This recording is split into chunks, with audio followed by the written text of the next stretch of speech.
For my physics culminating project for grade 12, I decided to analyze and prove/disprove 3 different movie scenes from popular action movies using the concepts that we learned in class.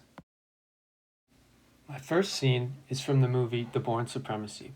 In this movie, during a car chase, Jason Bourne, while pushing another car with his bumper, collides with a support pole in an underground tunnel.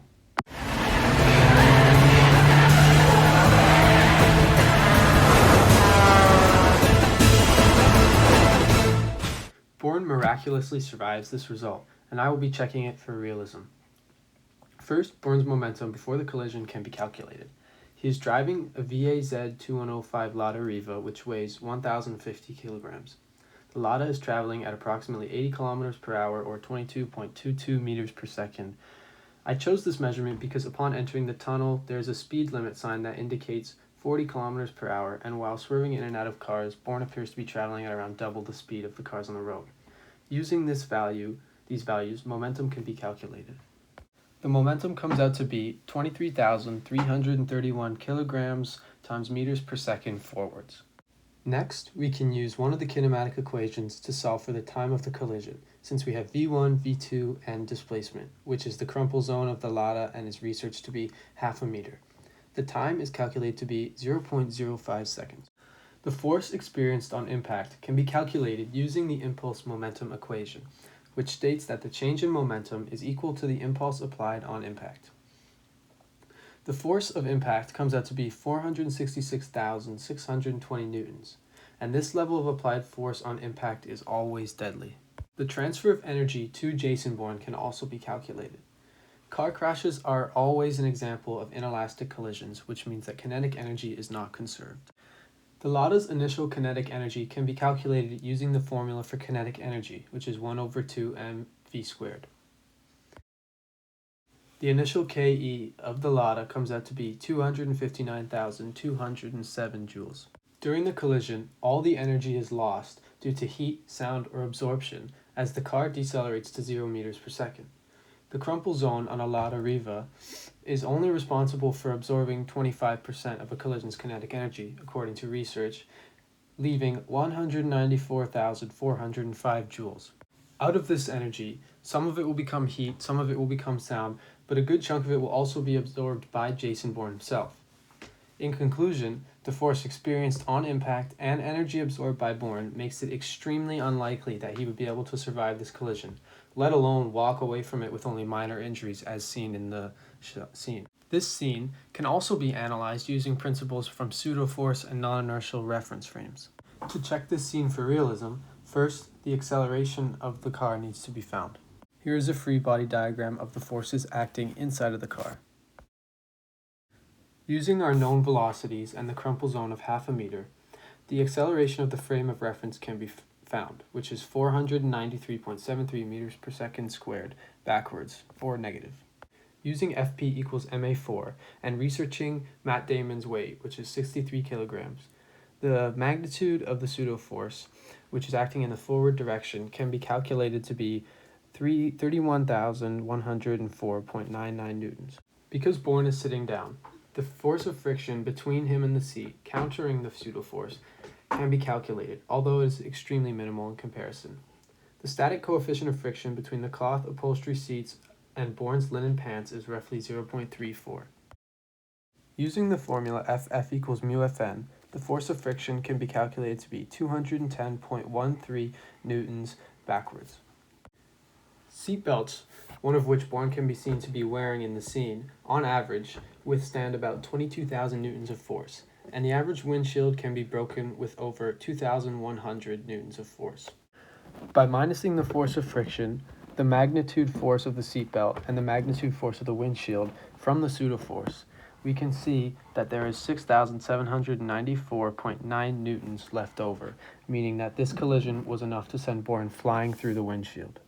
After the collision, Bourne can be seen getting out of his car and walking away with minimal injuries, so it is obvious that this scene is fake, thanks to the principles from pseudo-force, non-inertial reference frames, collisions, momentum, and impulse.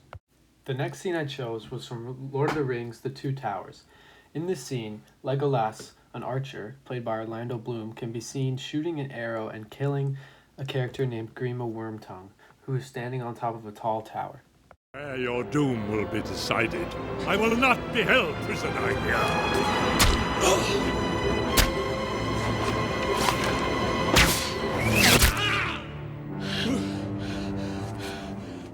First, the distance and angle of a shot can be calculated using Pythagorean theorem and SOHCAHTOA. The book makes reference to the tower being about 500 feet or 152.4 meters tall, and Legolas is standing roughly 20 meters away. This comes out to be 153.71 meters with forward 82.5 degrees up as the length of the shot. Legolas's bow functions like a spring, and therefore spring potential energy can be calculated. The distance he pulls the bow back is the x value, and a longbow has a k constant, researched to be around 280 newtons per meter. The x value can be estimated. In the scene, Legolas pulls the bow back half his wingspan. Orlando Bloom is 1.8 meters, meaning his wingspan is also roughly 1.8 meters, and that means the x value is 0.9 meters. Using these values, the spring potential energy can be calculated to be about 113.4 joules.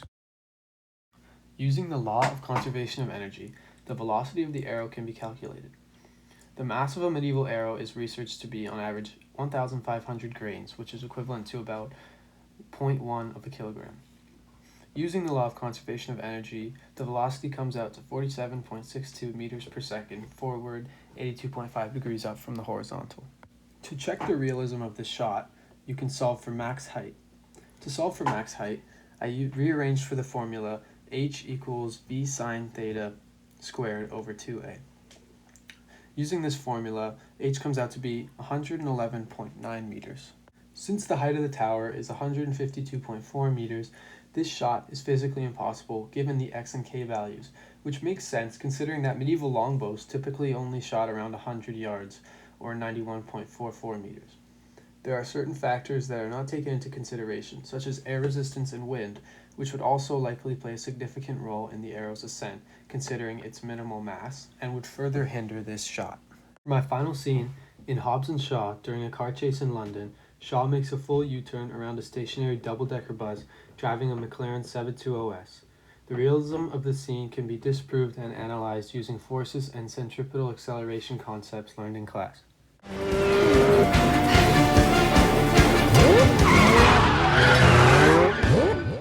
To determine the speed of the McLaren, I measured the time it takes it to travel the length of two double-decker buses, which are 13.75 meters each, plus an estimated gap of approximately 6 meters, before taking the turn. There is last-minute braking, so it's impossible to determine the exact speed going into the turn, but I took an average velocity of the braking time. The time it took to travel this distance was 3.18 seconds. Using v equals d over t, the velocity comes out to be 10.5 meters per second. Next, the radius of the turn must be found. The width of a London double-decker bus is approximately 2.6 meters, and there appears to be a 1 meter gap between the car and the bus on either side of the turn, making the diameter 4.6 meters and the radius 2.3. Now the required centripetal force of the turn can be calculated using a variation of F net equals ma. The mass of the McLaren 720S is researched to be 1,419 kilograms.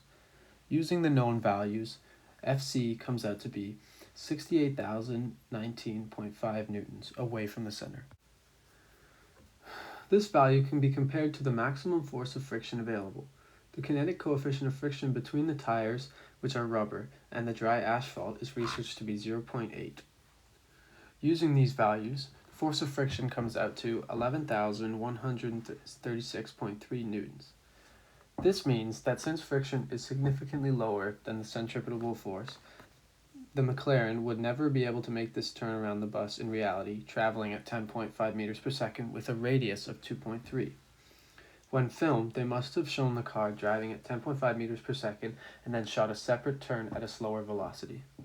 I calculated two alternative similar turns that either have the same radius or the same velocity to show the relationship between velocity and radius in UCM.